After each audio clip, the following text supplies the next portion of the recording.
Good morning. Yes, good morning, friends. Good morning, family. Good morning, my Without Bounds community. This is Jordan from Without Bounds. Without Bounds now on Instagram. We are here now, live. It is, I believe they call it the day of Fry.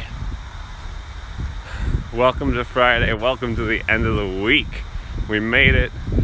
Well, I guess we almost made it. It's the beginning of the end. The beginning of the end. And what a week it has been. What a week it has been.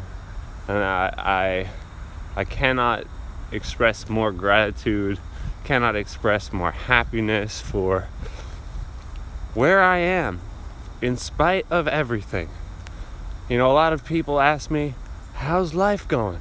And like every entrepreneur and business owner must say, it's going great. And in some ways, it really is going great. And in others, it is reminding me to put my head down, grit, grind, keep going. Because we talked about this before, 3 feet from gold. And I've stumbled on gold again and again this month. And I've also discovered that the map is leading me ahead, that there are still steps to take, there are still journeys and bridges to cross, journeys to be had, and it's exciting. It's exciting for me because I'm in a new point in my life where I've worked so much on making myself giftable, serviceable, making myself more helpful, more valuable, as they say in the entrepreneurial community. Although I am seeking to find a new word for value. So if we could find a new word for value. But it's been rewarding this month. It really has been truly a blessing to come this far this week.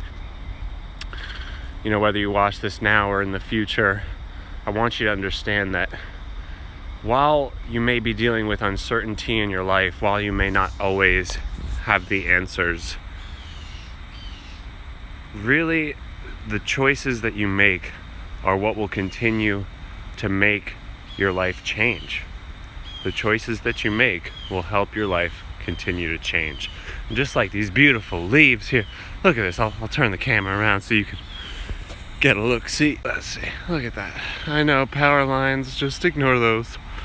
But that's change there, and it's beautiful. Morning, Sarah Louis. Happy to have you along. We made it to Friday. We did it, girl. Woo! And I hope you had a wonderful week. I hope this week has helped you achieve some milestones, helped you achieve, you know, even if you've had some low points this week, I hope that you took some time to reflect and look up and realize that wherever low point you are at, whatever high point you're at, there's always somewhere else to get to. There's always somewhere else to be. And keep going. You might be 3 feet away from gold. You might have struck gold recently. And, you know, I'm happy to have you along for the ride. I know in my life, I was just talking a few moments ago about how this week has reminded my company, reminded my team to keep going. That we can strike gold and we can strike bigger gold and we can keep bringing people on board, enrolling more clients, having a great time, helping people heal, uplift, and empower their lives. And, you know, I'm happy to share this, happy to share the wins, because they mean something. They mean something when the work pays off, when helping people grow their lives, grow their businesses, be better role models to their kids, be better role models for their communities. It means something. It's tangible. And I'm happy to say that this is the grind. Today I want to talk about a topic that is definitely out there. It's definitely, even as I was thinking about how to approach this, I want to talk about reincarnation. So my girlfriend reminds me that it's Scorpio season now. And if you know anything about the zodiac, Scorpio is the symbol of rebirth. So I figure what better way to start off the week of rebirth season than to talk about what is rebirth. And what is it in a physical sense, an emotional sense, even in a mental and spiritual sense? Now, my idea of reincarnation might be a little sideways than the normal concepts of it. You'll usually hear, it's kind of like a 1-for-1 exchange. You've got this one soul, whatever that is, and it comes back as something else. And you might have heard from Hindu ideas about this, or Buddhist concepts about it, that maybe you come back as a cow. And my girlfriend's always saying, I hope I come back as a cat in the next life, because that looks pretty awesome. And it totally, truly does look awesome to be a cat. But we're here as humans, and the question is, are we reincarnated from others? Are our lives being affected and impacted by the people we once were, if we were those people? And I believe that all time is concurrent, meaning there's only one moment. There's only one moment, and that is the present. That is now. And of course, we've got memories consolidated in our minds of what the past is, but essentially the past is only an imprint in our minds, and even a poor imprint at that, based on how well people can actually remember episodic memory, at least. So in a way, in the Bible it says, from dust we came, to dust we shall return. And that reminds us that, we may perceive the world as objects, as things, as pieces of consciousness, but in reality, it's all immaterial, it's dust, it's undefined, and it won't stay that way forever. The earth will run its course and one day be gone. And from dust it came, literally, and to dust it shall return, literally. So, what does that mean for this principle of reincarnation? What is this idea? How do we unpack the notion of it? Well, I also believe that while we have this present moment, on top of there being only this present moment, we're talking about reincarnation here. While I do believe that there is only the now, I also believe that all is one. So, I'm sure that you've heard this idea that the universe, the world that we live in, this reality, is infinite. Now, physicists will tell us, well, it's not that it's infinite, it's just a number too big for us to count. That's pretty infinite to me. Now, there might be, hey, it's all good. Thank you for stopping in. You're always a great support, and I hope you enjoy the stuff that we sent you. Have a great one, brother. Anyway, if this universe is infinite, if we are a part of something vastly expansive, then everything inside of it belongs to it. If you look at the symbol of infinity, I don't know if you have pen and paper or can imagine the symbol, that little sideways 8, the loop-de-loop. If we're a part of that, when I say all is one, what am I referring to? If I'm referring to this symbol of being infinite, when I was in college, it was a Chinese religions professor. He drew a number line on the board, and he was trying to explain the Tao to us, or what's called the Tao, some people refer to it as. And he says, Jordan, draw a number line. So I drew a number line on the board. One line out, one that way, one line this way, with the little arrows. He's like, now draw 2 points on that line. All right. 1, 2. All right. Now, how far does it stretch to the left? Infinite. It's a line. How far does it stretch to the right? Infinite. It's a line. All right. Now, how many points can you fit between 1 and 2? Infinite. Yes. The infinite never stops being itself.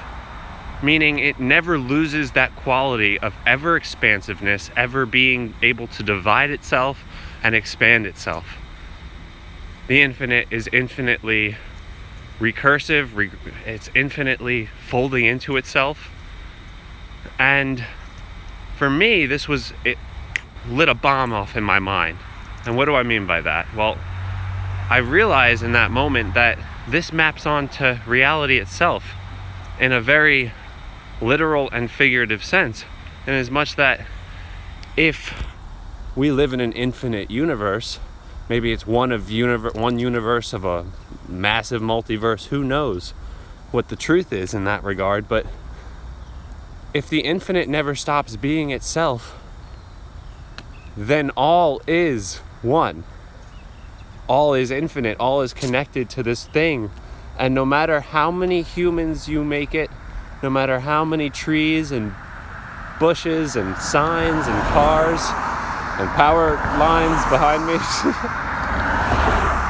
you will always preserve and maintain the quality of the infinite, the quality of infinitude in each portion of the infinite, meaning we are all one, we're all connected, literally, figuratively. Now, we're not going to go too deep into the physics of it, but this principle, this notion of the infinite in us all, that it's present inside of us, it reminds us that, in those moments when we're feeling most separate, in those moments when we feel lonely, when we feel like maybe perhaps lost, meaningless, without direction, we have within us at all times, no matter how many times you divide it, no matter where you are in your life, all still remains one, and you are infinitely and intimately connected to the infinitude of life. And for me, that is beautiful. That is heartening. It is soul enriching, it is healing, it is uplifting, and it is empowering. But what about reincarnation?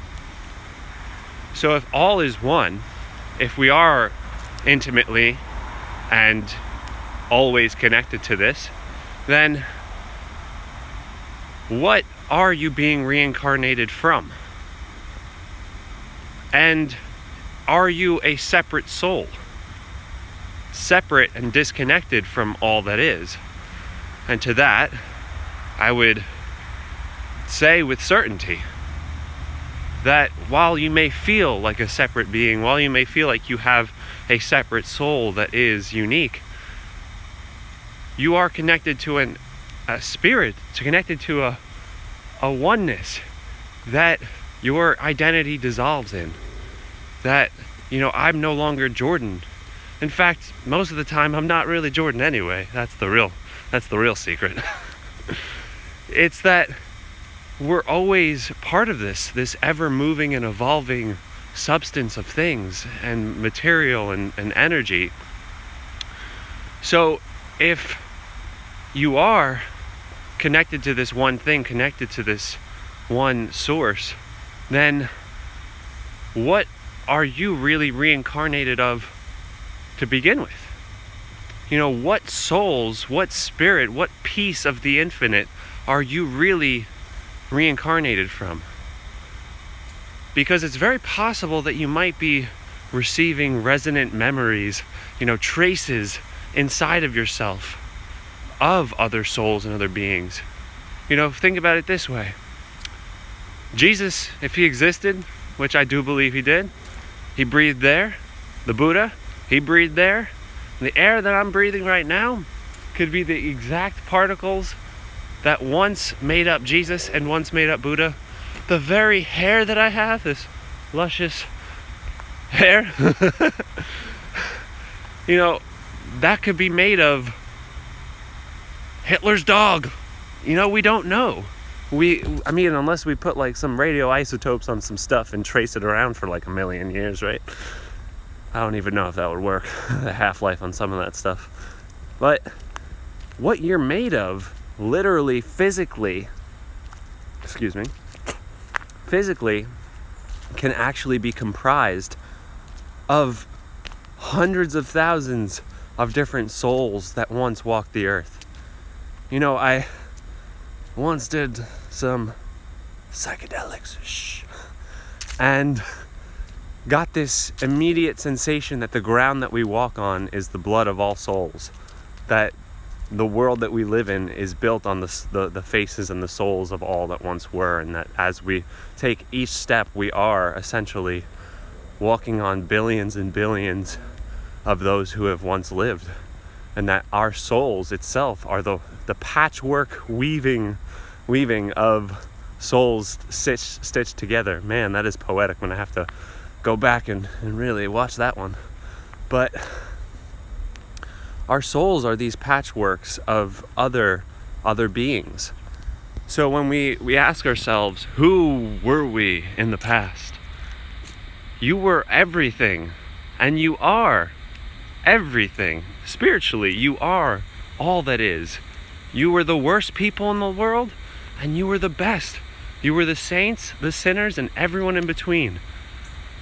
And for me, I take comfort in knowing that, well, if reincarnation is something to talk about, is something to experience, then all you have to think about is, well, which past life do you want to revisit? Which one do you really think is relevant to your life now?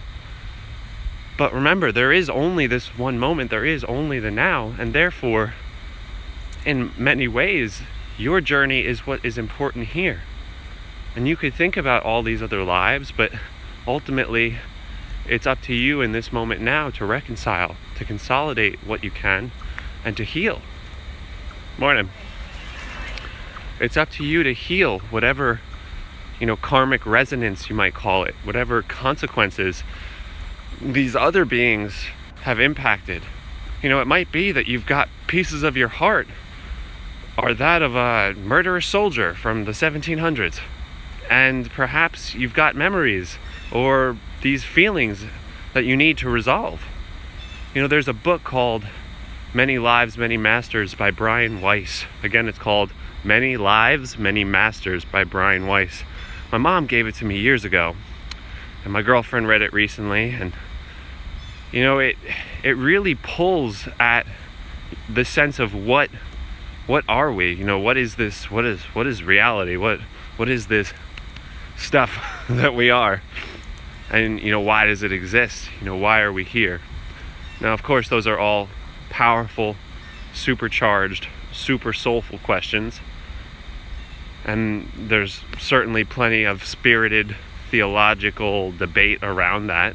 But, for us on a Friday morning here in life, it's important to just take a moment and recognize that you are connected to the vastness. You're connected to all that is, and that your spirit is uniquely individual for the purposes of living out this life. And that you are given a gift, a responsibility to take stock of your life and to advance the oneness that is. We are expressions of this infinite. Therefore, we should continue to be expressions of it. We should continue to revel in our own differences, but also seek that connection through your differences. Seek to serve others through your differences. So, when, to sum up my reincarnation belief, it's not necessarily a one-to-one exchange of soul for soul, but you are the collection of all that is. You are oneness now, and you are oneness tomorrow, and you are oneness in the past, and you will continue to be. Now, does that mean that you'll have access to all the other beings and creatures that comprise your being right now? Well, you have your experience, and perhaps the very experience that you have, the condition of your consciousness itself, is a consequence of the fact that you are multiple beings at once. And that's pretty cool, I gotta admit. my family, they have their own beliefs and whatnot, but when I was a kid, my full name is, I call myself Jordan M. Fishman, and for those of you who are hearing this and watching this now and in the future, my middle name is Marcy, and I'm named after my grandfather. And Marcy Fishman, Marcy was a gangster of a human being and a very awesome person. I never met him. He died before I was born on my dad's birthday. My dad is also a Jew born on Christmas Eve, so you can imagine all that. And when I was a kid, I would find myself, at the dinner table, I'd be doing my own thing, and I'd take, say, like a fork and start flossing my teeth with it. And there's some golf cart coming up, so if it gets too loud, I apologize. So I would start flossing my teeth with this crazy fork. And let's just walk past this guy. Morning.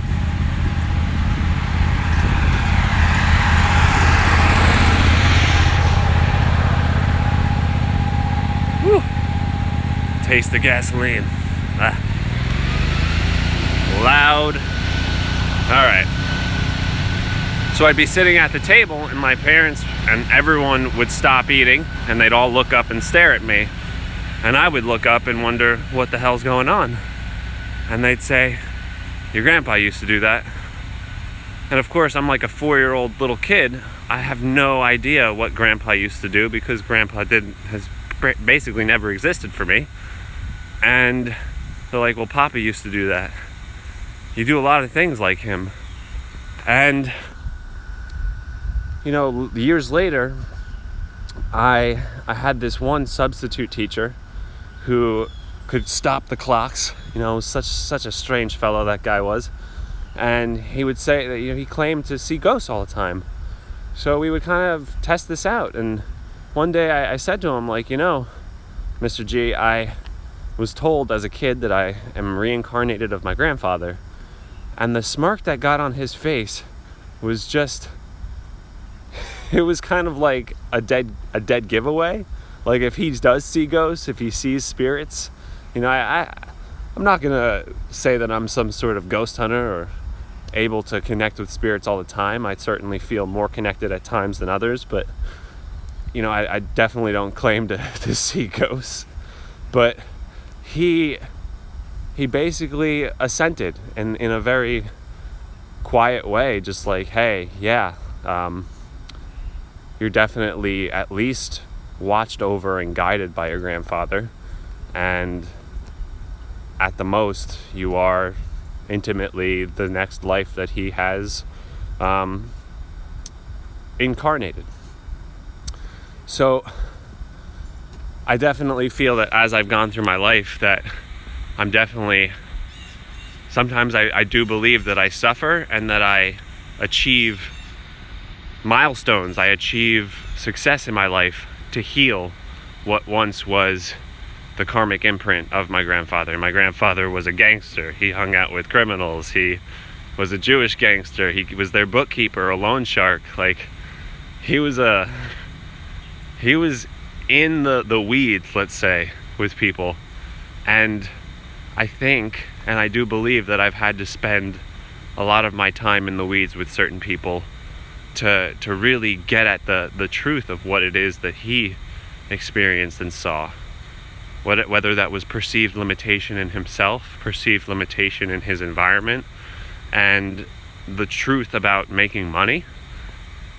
For him, making money was always through this illicit channel, always through these very low means, whether it was taxi driving or, running the books for these criminals.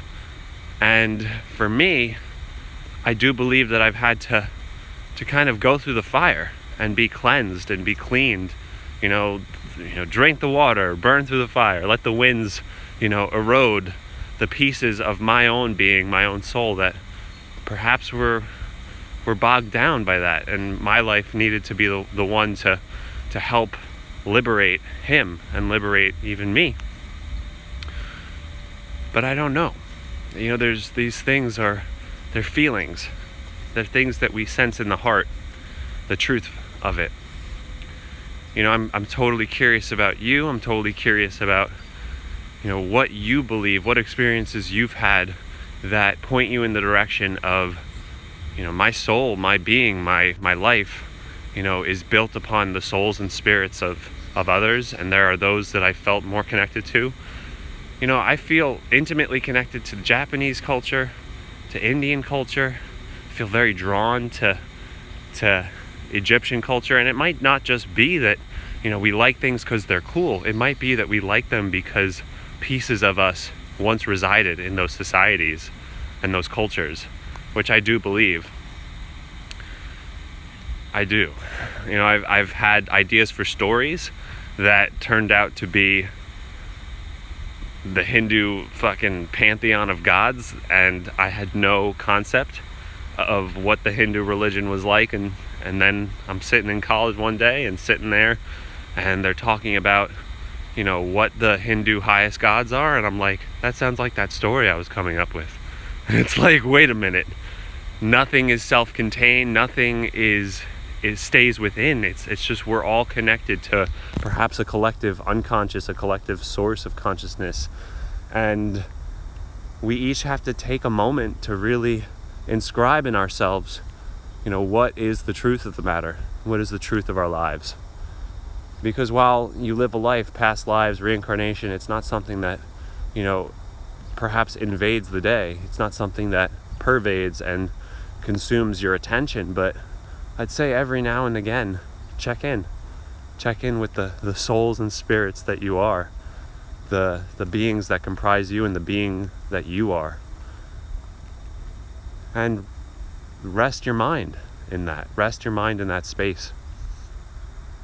So now we'll transition, as we do each day, to the loving kindness meditation. If you have never done this before, or if you understand this practice, bear with me as I go over some instructions. It's very simple. Your mind can project images onto reality, but also in the blackness of your closed eyes, you can project images.